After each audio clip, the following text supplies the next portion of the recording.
I'm Mark Gagan and you're listening to the Voice of Insurance podcast, produced in association with Advantage Go.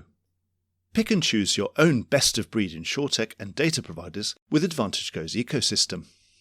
How do you get big, globally diversified insurance companies to innovate? It's something that we all know is way easier said than done. Well, that's what today's podcast is really all about.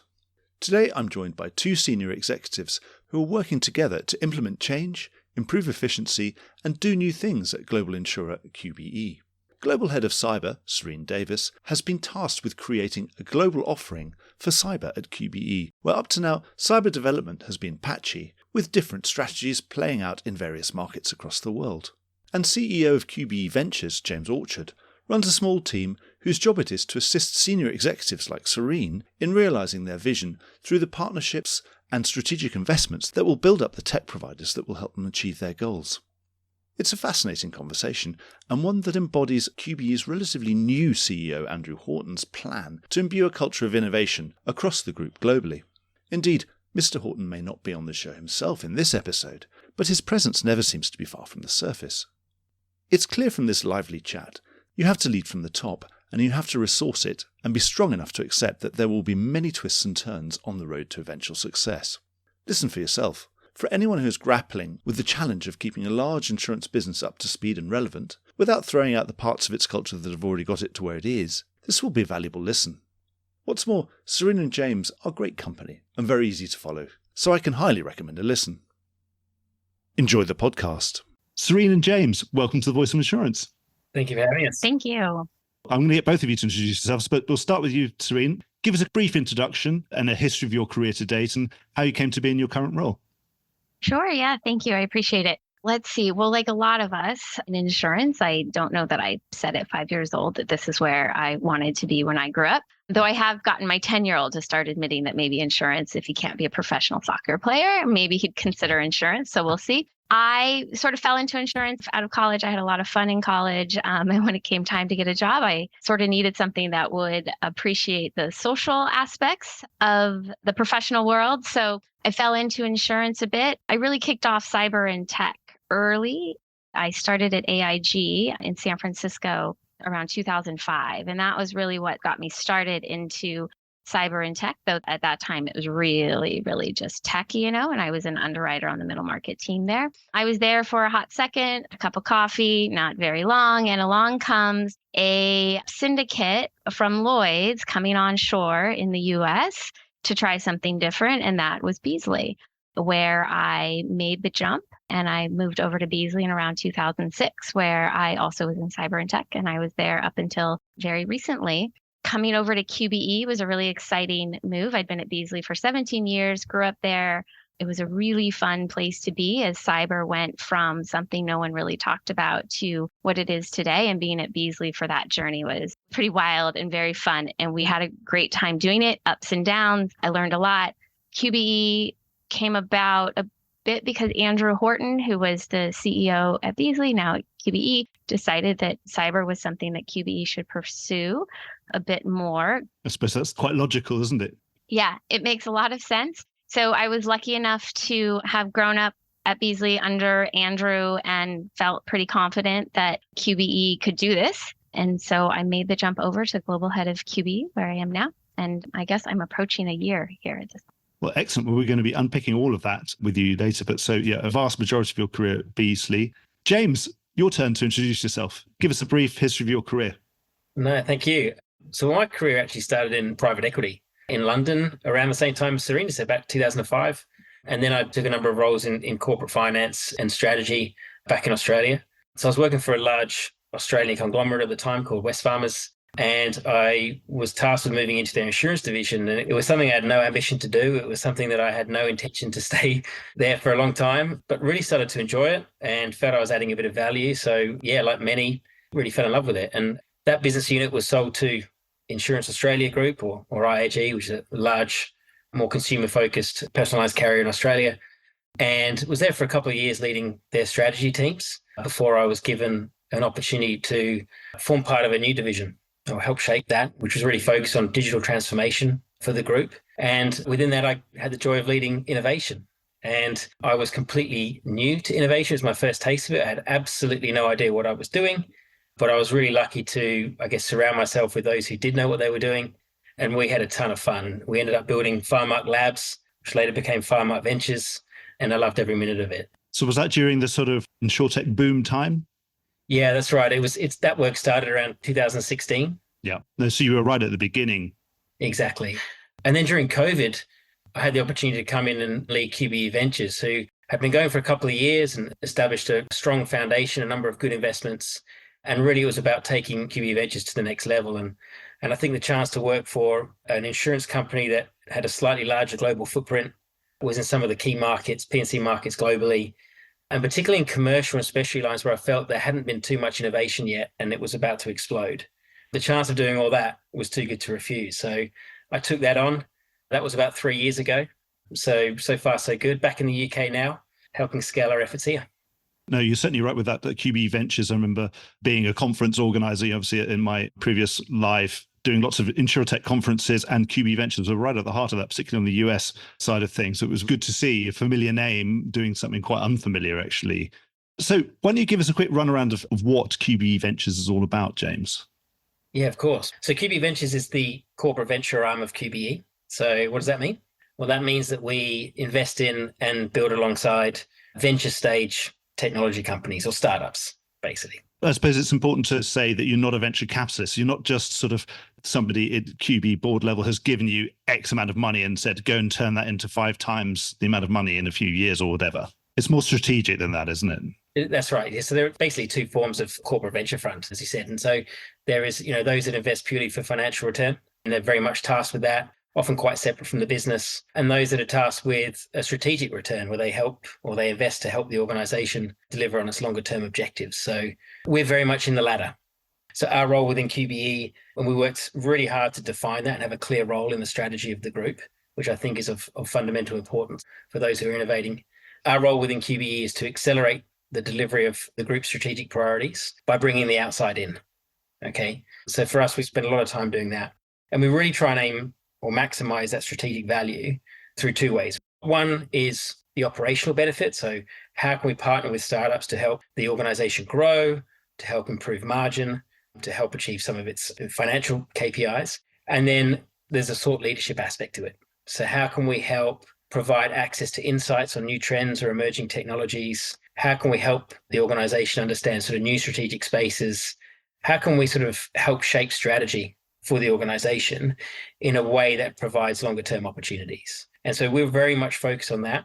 And when I came in, I was really, really conscious to set or reset QBE Ventures in a way that would enable us to maximize that strategic value. So to do so, we don't limit ourselves purely to investments. We have a number of other capabilities within the team too. And we have about 10 people in the team, and the vast bulk of them are centered actually on partnerships and build. And so if I bring that to life a little bit in terms of how we work, we try to not go looking for technology and then a problem for the technology to solve. So we're very much centered around working closely with the business, focusing very much on the problems or the opportunities that they see, helping them understand that, listening to that, shaping their strategy, and then really help validate that the problem exists or that the opportunity exists. And once we've done that, we can then start to look outside the organization and say, well, hang on, from an emerging technology perspective, who out there is doing something that can help us accelerate either us solving that problem or capitalizing on that opportunity? So we look far and wide for that. Once we've narrowed that down to a number of partners or a partner that we think we can work with, we've then tried to set up a number of mechanisms that will allow us to maximize that strategic value. So for example, if we find that there's a startup out there, they've got a fantastic product, it's very mature, and we can simply just consume that software, then we'll simply just help the business with a partnership agreement. We may help onboard it, but it's effectively our role finished, just a partnership. If we feel that there's an opportunity where actually, yes, this technology can solve a problem now, but we think it can also solve 3 or 4 other problems, i.e. we can point it to a new product line, or we can take it to a new market, or we can fine-tune the AI to do something else, then a lot of the time we will look to take an investment because we feel that we can achieve much more strategic value with that investment, with that skin in the game, than if we just simply partner with them. So in that stage, we make an investment. But then we also find on occasion times when the startup or a number of startups don't quite have what we want, but if we bring everything together, then we can co-create or build something that's quite unique. And we've done that once or twice, but it's quite exciting that we have the ability to create commercial structures, create joint ventures and partnerships that allow us to have a combination of build, invest, and partner all together. And so we're very much centered on establishing a capability that allows us to do all of that. From the investment side, look, we do have a fund. So we have $100 million. We typically invest around $3 to $5 million per company. And so we do have that as a mechanism. But regardless of whether we use it or not, our focus is on really wanting to establish a deeper strategic partnership. To create products of the future, all sorts of things. So it could be almost anything. That's right. I'll have to try and pin you down then. You've now described them the most eclectic sort of rainbow businesses in many ways. Is there a typical investment? What's your most typical? What's your more bread and butter kind of investment? And also, when you do that, what's the ideal outcome? Obviously, investment or not investment, or just a partnership, for example. And what's your sort of ideal outcome? Obviously, presumably, it'd be nice to keep your 100 million topped up and you'd like to make a small profit on it. But at the same, but that's not the key strategic outcome. What does good look like when you see it? If I have a look at it from an investment perspective, I think if I sort of zoom out, what I enjoy most is when we can find a company that's relatively early stage, so say Series A. So they've just got some product market fit, and they're now starting to think about how they ramp up their business. You know, when you find a company at that stage where there's a strong strategic element to the relationship, and you can just see so much potential in the founders, in what they've built, and there's a really strong sort of cultural, I guess, link and a desire to work together. That's sort of really what I love and like to find. And so we'll make an investment. We'll have a look at a number of opportunities. We'll play the role of active partner. So, you know, we'll take a seat on the board or we'll observe the board. And all of us will work very closely with that founding team to help scale their technology, improve their technology, grow with other insurance companies or other finance companies, and help their business become successful. So for me, it's not just us achieving strategic value, but it's also being able to give it back to the startups and in a mutually beneficial way, help them grow. So you're quite active. We are. We do like to be active. We're not always, you know, certainly for some of the latter stage companies we might invest in, we won't always be as active, for example, on the board. But where we do invest from a later stage perspective, we do so mostly with companies that have yet to work with an insurance sector. And so even though we can't influence, say, through the boardroom, we would influence through being a lighthouse customer from an insurance perspective. So we'll bring them into the insurance vertical. We'll help them understand the industry, help them understand everything from sort of the regulatory construct to how to sell to an insurance company, obviously the sales cycles and everything like that. So we do that. But typically what we like, as I said, is that Series A where we can play that more active role. And I think our value proposition within QBE Ventures is we're big enough to have a large global reach, a network almost into every major P&C market. We're also in the reinsurance space as well. So we've got a very broad offering. We can do that, but through a single team, through a single front door, which is Ventures. And so there's no hierarchy, and we can quite quickly, you know, whether it's Singapore direct to consumer or whether it's accident and health or cyber, whatever that might be, we can be that single front door for them into QBE. Yeah, and just for anyone who's listening who's not familiar with all venture capital terminology, Series A, that's still a very early stage company, but it's not like an angel company. It's not just a couple of really clever people with an idea. This is a company that's now got revenue and it's got product that people want to buy so that's how they're getting revenue. So they've got to the point where there's definitely a product that people want to buy. And this is the first sort of serious fundraising, isn't it? At that point, you describe it. And then it goes on the alphabet, isn't it? The next one will be Series B, 1C. Exactly right. In Series A, we tend to see one or two customers, depending on what they're selling, obviously, but one or two customers, that early bit of traction. And now it's really about sort of refining that and then growing. It's beyond a PowerPoint. It's not quite there yet, but it's certainly a long way there. Yeah, they're unlikely to be profitable, should we say, at that stage where they need to take a lot of investment and really scale up. Exactly. Well, I think, Serene, we've been hogging James's attention for too long. Give us a view of what's going on in cyber. What's the state of cyber in QBE right now as it is? And then what's your vision for building it? I would say I've sort of been joking with people in this role that the global part of my title, I underestimated just how big that global piece really was. Well, I think QBE is very, very global.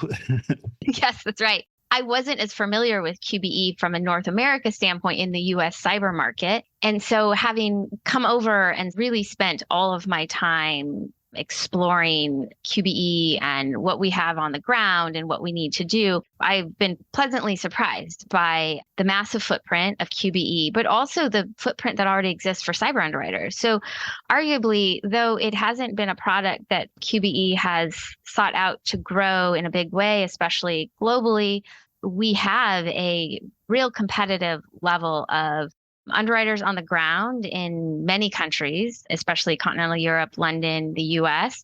And we have a real appetite to grow both in those places, but then also in places where we're not currently writing cyber. So sort of the way that I describe it now is the first thing that I'm doing is this sort of foundational lift. And so I need to get everybody around the world that's currently doing cyber and where we want to do cyber to the same foundational place.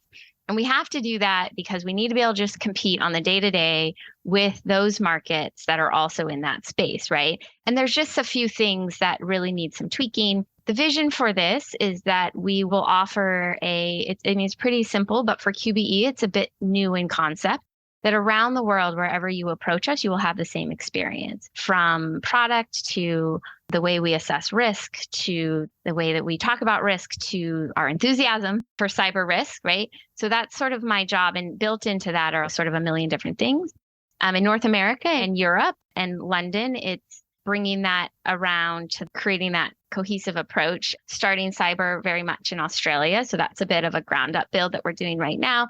Asia as well, not quite ground up, but we still have a lot of work that we can do more there. New Zealand. So that foundational piece takes up a lot of my time now. And then secondarily, and sort of at the same time in parallel, is the innovation piece. So how are we going to do it a bit differently? How are we going to capitalize on some of the things that are available now and capitalize on the enthusiasm for cyber that QBE has from the GEC, the top leadership, down into the divisions? How do we make sure that there's a lot of momentum there? And I want to make sure that I get to take advantage of that.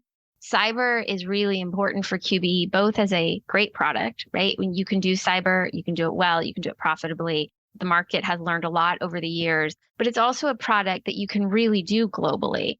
And that is something that QBE's been missing a trick on. For us to flex our global muscle for the first time really in cyber, I think will be quite meaningful. And that speaks to bringing the organization more together across divisions. So doing cyber globally is important to QBE because it kind of ticks a lot of the priorities that we have right now that are beyond just a profitable product that we can grow.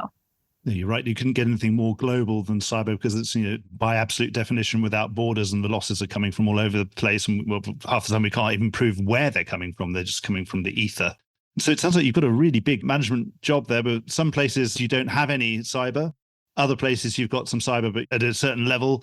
At other places you're at a very sophisticated level of understanding. And so you've got varying tasks to do.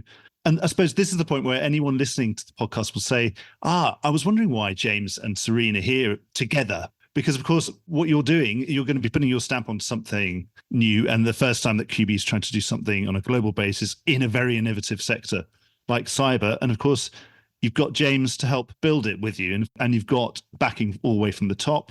Obviously, we know Mr. Horton was on the show. And we also know, of course, that he must be a fan of cyber because of his previous roles and yours. So I presume you and James are on the phone all the time, scoping up different companies that are going to help you. And obviously, it seems that the trend in cyber has been, whereas it first started perhaps more as an ecosystem type approach, these days it seems to be more like a full service type operation. Is that the type of service you want to evolve? And presumably you need, in order to do that, you really need James to go out and help get some of those service providers to be bound into what you're doing. Yeah, I think first, James and his team were like finding just how global QBE really was when I started. To find that there's this ventures team here sort of waiting to help me build out this vision was a huge bonus to the job. I mean, I can't really imagine trying to do what we want to do without a team like James's, who I do now work very closely with. I always tell James, him and his team were some of my first friends at QBE. Yes, but imagine, James and his team are going to all these different accelerators and insurtech conferences and meeting all sorts of interesting people and kind of sifting through all the really, really, really good ones and the ones who are sort of just generally got some good ideas and doing all that filtering for you and then presenting you with a lot of interesting potential solutions, I presume. Is that how it works, or is it a two-way street? I mean, I think it's a two-way street. Undoubtedly, I'm sort of that like cyber insurance subject matter expert. Insurance is what I do. Love insurance, right? And so James's team sometimes challenges me on my thought process, right? I also grew up in one place that formed my thinking on what we do and how we do it. And so now moving into a new role in a new company and a whole runway ahead of us, James's team challenges me sometimes. Am I thinking about this kind of from an old perspective that maybe I need to, but I think I challenge his team too, because there are some realities. If we could just do anything in cyber insurance, I think we would see companies trying entirely different ways of doing business, but we do have some of the older insurance dynamics that we have to work with, such as distribution. And you can't get away from regulation. And regulation, exactly. And sort of some of that, who is cyber insurance to the buyer? We navigate that. Where do they want us to play in their world, et cetera? So I think that it's a two-way street with the ventures team and myself in terms of challenging each other. His team brings a lot of great ideas. Some we move forward, some we don't. So he's coming and saying, hey, what do you think of these? I'm not sure. Or do you think you could use this? This sounds like a fun idea. I haven't heard of this before. Yeah, absolutely. And at the same time, I presume he's also probably asking you, well, Serene, look, what is it you really, really want? If I found this thing, what would make you happy? Do you then say, look, James, if you can find somebody who can do this thing via AI, then we'll be absolutely amazed and we'll be on a plane. We want to meet these people. Yeah. I mean, we've done a lot of work to map out where we want to go, right? And that's a team effort between James's team and myself, and I'm building out my team. And so soon there'll be more brains in the room to think about these things and challenge each other's thought process and what the market needs and what we need to do. It's a lot of fun for me to see what's in that ecosystem of startup, new technology. When I started cyber years ago, and even in my old shop, like when cyber really started kicking off, say like 2009, 2010, the number of options, even around vendors that could handle an incident with you, were very, very small. You had a couple law firms that you would have trusted, right, across the whole US, couple vendor forensic firms that you would trust, and that was kind of it. And so now, if you fast forward to today, it's almost overwhelming. All of the vendors and the company, everybody who wants to be in this general sort of cyber space. So James's team really helps with making sure that who gets in front of me and in front of sort of the general cyber team is a worthwhile thing to explore. I'll just build on that. I think from our perspective, it's terribly exciting because obviously Serene, who's new to the organization, has a mandate to grow a global capability. She'll be the first person within QBE to do that from a go-to-market perspective. So to be able to do that, have almost a clean slate, if you like, or a strong foundation to build upon is hugely exciting. To have that mandate then, I guess, from the top down, which then comes with risk appetite, it comes with potential funding to have a look at various opportunities.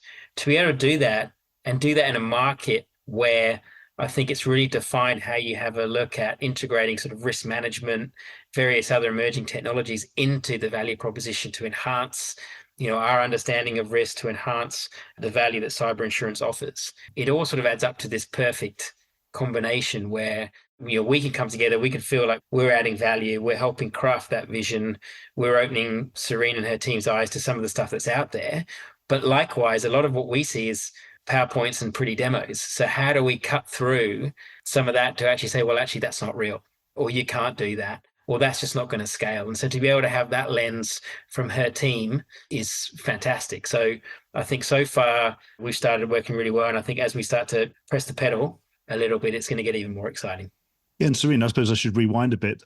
I'd probably put words in your mouth to say that from observing from the outside that we seem to be going towards much more of a full service type of product with cyber, where it's almost a live service. People have described it as the fourth emergency service, but better than a fourth emergency service because it already tells you your building's about to be on fire or that someone's throwing a firebomb at it and tells them to go away. It's constantly updating your protections and looking at all your vulnerabilities and is effectively working in real time.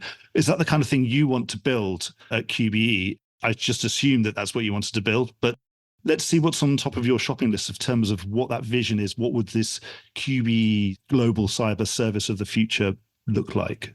Yeah, I mean, you're not far off. So in its most basic form, right? You want to do things that improve your risk selection, not just at the time of binding, but throughout a policy period. And you want to do things that improve your client's posture for as long as they are on your books. So it's a pretty simplistic idea when you think about it just from that high level approach.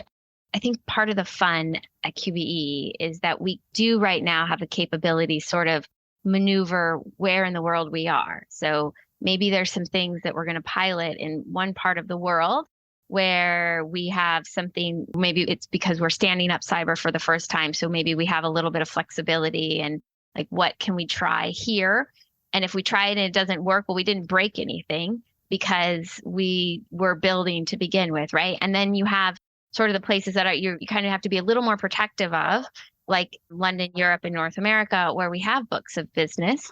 And we have to consider what's already in place and sort of what that looks like. So I think high level, right? It's assessing better risk and it's improving our client's position while they remain insured. And of course, baked into that is all the other sort of, it creates stickiness with clients. But there's also the need to make sure that there's a lot of thoughtfulness that goes into this. The markets that are really building out these in-house services, not all markets are. So yes, you have these, especially insurtechs, when they came on the scene, especially 2019, 2020, they were real disruptors. And they kind of pushed technology into the cyber market from an underwriting and risk assessment and risk services standpoint that hadn't really been seen. So that was a good thing.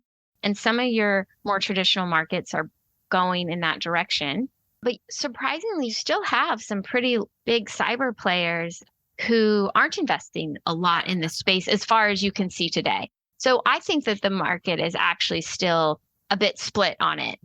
Is that just a natural bifurcation that you get in any particularly specialty market, global market, and then syndicated market where some are investing more in those lead capabilities and others are happy to follow?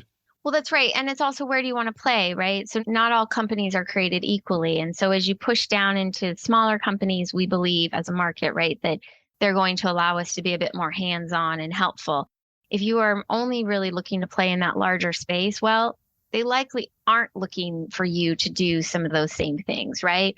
And so I think there's just this need to understand, even as we build out for QBE in our strategy, where are we going to play and in what parts of the world are we going to play there? And that will also form some of what we build out with James's team and otherwise. No, that's really, really interesting. I suppose it's absolutely horses for courses. I mean, some multinationals, of course, anyone who's got a CISO, Chief Information Security Officer on their board, or they've already got their own cyber specialist teams. And of course, some we're going right down to companies that don't even have their own IT department. Right. You can be their cyber IT department as far as they're concerned, and they'll be really, really grateful. And others might say, no, well, actually, I don't want you messing around on my network. I really like it, or I like the way I've got it configured. Oh, absolutely. And we have seen, especially in the US, some of in the larger middle market and larger space, the hard market really pushed companies to get better controls in place and to start thinking about that. So sometimes the need is just different. And you're seeing a lot of the markets. We have to be able to navigate these different approaches to different segments and even different places in the world where the market is more mature in one place than somewhere else. And even that changes where clients want to see their insurance company show up for them. Just want to go into how you work day to day, Serene and James. I mean, Serene, in terms of your vision, are you more of an idealist or are you more of a pragmatist? Do you have a big idea of what you want to do and then say, James, go and get me that? I had a dream about a unicorn, can you go and find me one? Or, that's a very unrealistic version of an idealist. Or you're more a pragmatist, say, you know what, here are some tools that I know exist. Here's hammers and nails and things that I know are out there and exist. Shall we just put them all together and work with what we know we can do? Or is there a bit of a blend of both? Oh, I think for me, and then I'll let James answer because I'm sure, I don't know if our answers are exactly the same. Absolutely both, right? So for me, even this conversation today, right, it's that foundational piece that I'm referring to where we need to do things as basic, but also really important and hard to accomplish, which is, a global policy form, a global risk assessment framework, et cetera, et cetera. Those to me are the hammer and the nail, the things that everyone's been relying upon forever in insurance to have a successful practice. And that I call that's today's work. And then some of what we're talking about today is the innovation piece is the aspirational, is that next level. So I would say absolutely both, because this is at the end of the day insurance, and there are some real foundational pieces, and that's the more down to earth, I guess, as you phrase it, approach. And then there's definitely, I've said to James's team, I have these really great ideas.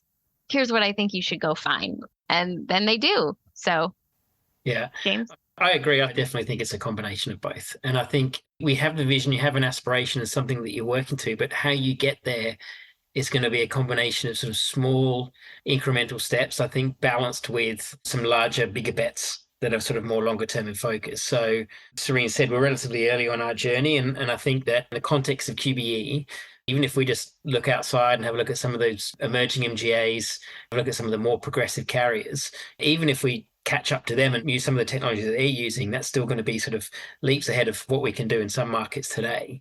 But I think what's really important too, just sort of building on what Serene said, is I think as we continue to shape and move towards that longer term vision, is that we don't move away from focusing on the customer. Like, we need a relentless focus on the needs of the customer, how those needs change, and from my perspective, how we can use emerging technologies to address those changes. So one of the things that we're working on is not just the tech, but making sure that we have the ways of working and the process that allow us to, I guess, strike that balance, and that we don't err on the side of caution, too often, or on the incremental too often, that we do get that balance. And I think that if we can take that nimble approach, if we can then bring that into sort of QBE's strength and global footprint and reach, and I think we actually have something, to Serene's point, that it is going to differentiate over time. And I think it is going to give us a point of difference in the market that hopefully we can sort of work together on. Oh, I'm sure Mr. Horton wouldn't let you get away without having targets and goals and ways of defining success. Can you share some of these potential goals that you have, maybe at 5 or 10 years? I would say for me, I haven't had to throw out huge numbers yet. I mean, this is a big, big job at QBE to bring something together globally, given the way in which QBE is structured, which is very much 3 divisions. So I think the way that I have been sort of describing success in this role, at least initially, 2025 is the year that I see all the things that are in flight currently to just get us to this really strong foundational place. 2025 is where we will hit that year really running, right? Because a lot of those things will have landed and moved into production and creating more opportunity to sell cyber, which is the end goal here. So for me, it's a lot around who are we in the market? That's kind of how I grew up in my profession, of always thinking about how relevant you are. So being that relevant market, that predictable, consistent market around the world, where we can say confidently that we are meeting our clients and, really importantly, our brokers where they are at, regardless of where in the world we are. And that same broker firm can approach us in Spain, can approach us in Los Angeles, can approach us in Sydney. And they're going to start to really feel like they know who QBE is, and they know what we stand for, and they know what we want and how we operate.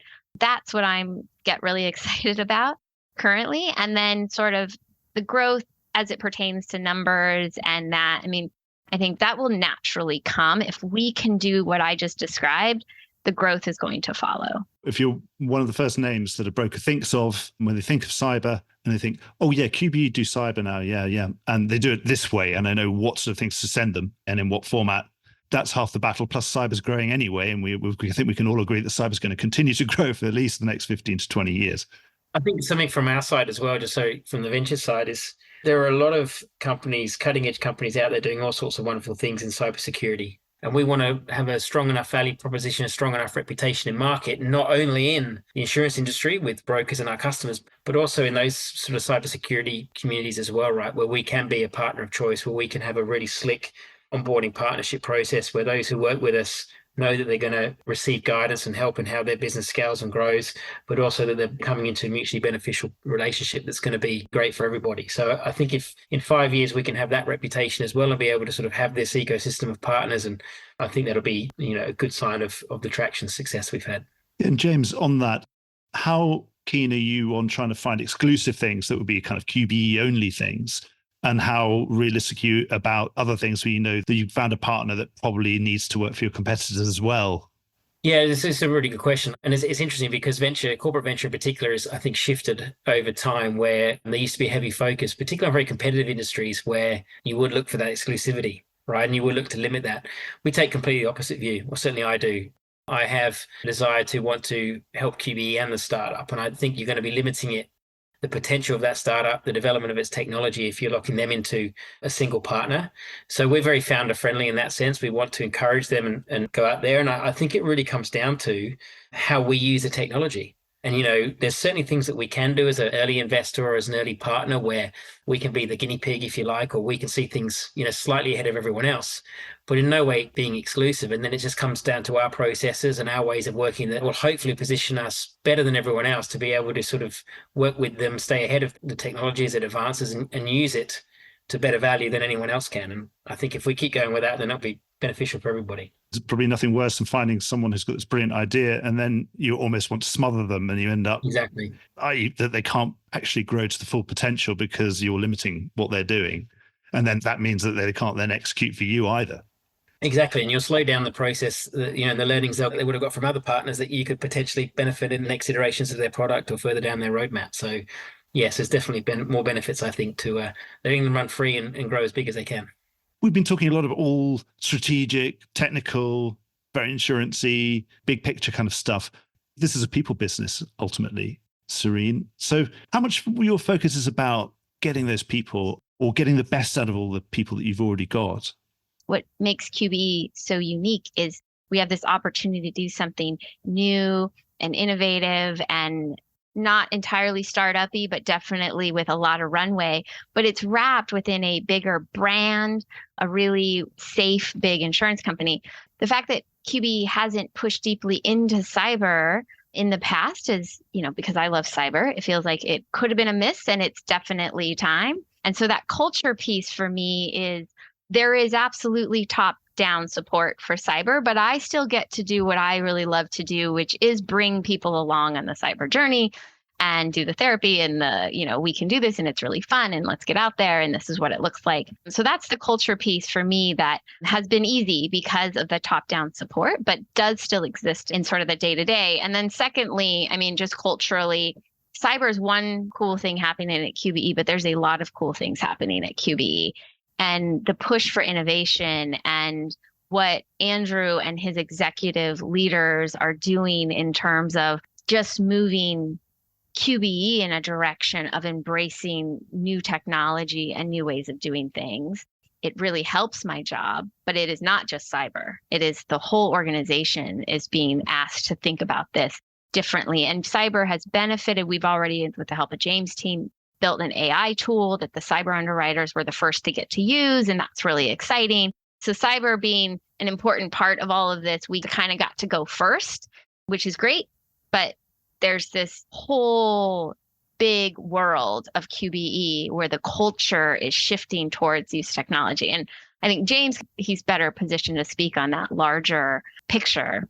The only thing I'd add is that the stars are certainly aligning in the sense of the broader push towards innovation, the focus around how we can balance a lot of the core work that's underway, modernizing our technology, growing in key markets, and really sort of pursuing Andrew's strategy.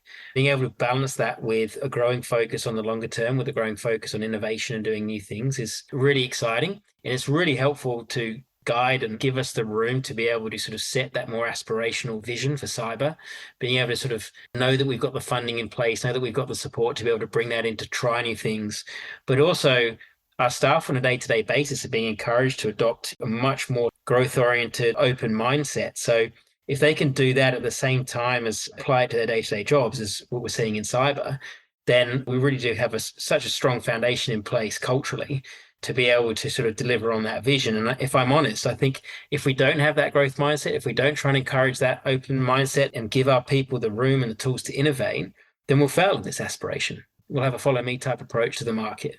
So I think there's definitely method behind the madness. I think, as I said, the stars are aligning to come together to certainly give us a bit of inertia to act as a bit of a catalyst to get us going.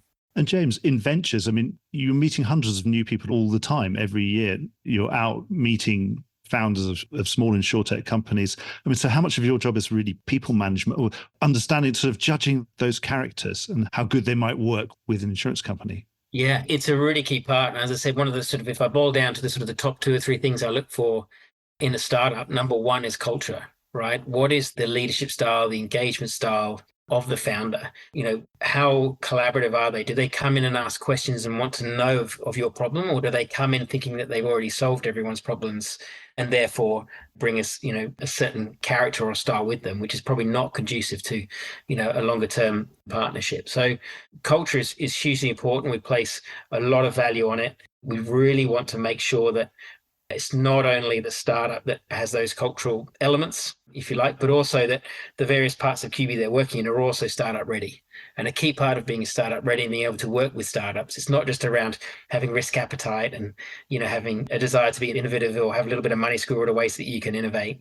But it's about understanding that there's a lot of unknowns. You're going to get things wrong a lot. And so you need to have patience, you need to have resilience, you need to be clear in your expectations that it's not going to work 100% from day one, right? And it takes time. And so we then focused internally on the culture side too. Are we ready to work with startups? Are we in the right position? And so if you can marry them both up, then you have the ingredients of something great. If not, and we've certainly taken learnings from that, then it tends to fail pretty quick. It sounds like you've both got a really, really interesting jobs. So Serene, back to you. Is there any upper limit to the cyber ambition? I mean, do you want to be number one, or what would it be? No upper limit at this point. I think rather than thinking much at all about at which point do we slow things down, I'm very much focused currently on how to kind of speed things up. How do we get really moving to a point? If we're ever at a point where we're talking about the upper limit of our cyber ambitions, I think that I've had some success. While I've got you on, actually, it'd be interesting to have your view about this. When we're talking about upper limits of what's insurable in cyber, we're coming up against the question of how systemic do you believe systemic risks to be? Is there a big debate there at the moment, or is it more of a consensus at the moment? It seems that there's a bit of a consensus, and we've been able to get ILS investors, which is great, from cat bonds, more capital market style investors to also agree with us as an industry on what our view of risk is and what our view of the worst case scenario is. What's your view? Do you think there's a divergence there? Or do you think if this big event ever happens, will there be a big divergence? Will there be, perhaps to use Buffett's terminology, someone will be found to be swimming naked and some of them will be happily in their bathing costumes? We're having this conversation, in 2024. I think this question was harder to answer in 2023. I think we are starting to see some acceptance of some similar ideas on what this should look like and how we go about it. I think give credit to some of the bigger cyber markets who have had to go first on some of this and really lead with risk associated with their books of business. And so I look at some of those leading markets who are really trying to tackle this first, and I have an appreciation for that position. I like to think that if the big event ever happened, I would never wish for any market to get caught with a big event and have it crumble half the market and half the market stand. That would just be a really bad day for all of us, regardless of whether you were left standing or crumbling. So my hope would be that we are moving at a pace that's allowing us to get to a place where we feel confident that should something really catastrophic happen, it will be insurable to the extent that the market is left standing. There's systemic risk built into everything that we do. You can't get away from systemic risk and be a cyber insurer, but you can really manage that catastrophic risk. And that is something that I very much believe in. We think we're getting a much better handle on it. Obviously, there's a huge amount of investment. Again, I'm sure James talks to some of these people, when you think of, again, this is a new industry, the cyber modeling and cyber, aggregation industry is another huge part of what's happening, and all that investment that's gone in certainly seems to be bearing fruit. Yeah, absolutely. We're getting more and more data around it. Often it is said, though, that until we have that meaningful event, we won't entirely know. Right now, we're dealing with a lot of just trying to get it right via words on the paper. So the words on the policy that try to address this, and whether or not they will be the right words should the time arise. I like to believe that we are getting there. Well, I've taken up a lot of your time. You both got fantastic jobs and you're both very, very kind of you to give up so much of your time to talk to me. And I'm very much looking forward to seeing this story develop. Ventures and QBE Cyber, really, really interesting the way you're working together. And of course, James, you're going to be working with all the other departments and all the other geographies of QBE as well. So I'm sure your air miles account is fully topped up. Yeah. But thanks both of you for your time. I've really, really enjoyed talking to you. And we'll book in a date at some point in the future to speak again soon. Thank you.